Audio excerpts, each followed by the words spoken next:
Esse aqui com o tio dele, lá no sítio. Aí beleza, né?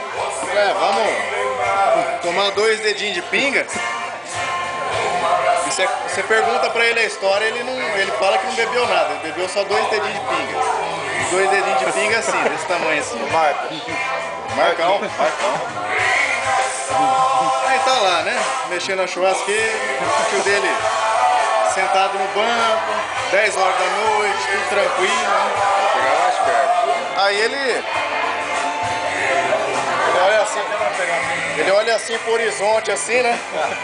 Chega mais perto aqui. Não, tá bom. Aí ele fala assim,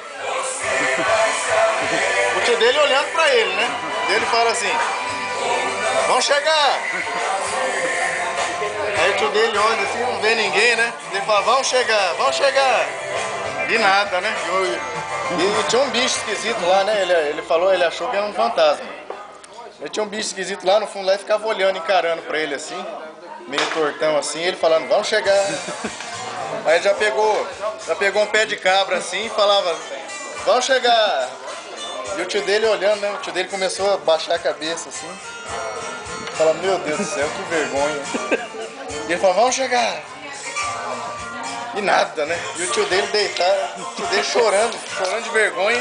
E o Marcão mandando ele chegar e o bicho não chegava. O cara era muito bravo, né? Aí ele foi lá, saiu andando assim, o bicho tá meio branco, meio, né, na noite no luar, né?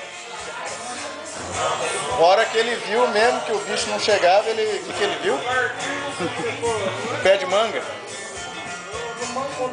Pé de manga. Ele, meia hora, o tio dele chorando de vergonha. Eu acho que tava com medo até dele. E o pé de manga lá, não vinha, né? Porque, como é que o bicho veio, né? Aí você pergunta, Marcão, você bebeu? Não, eu não bebi não.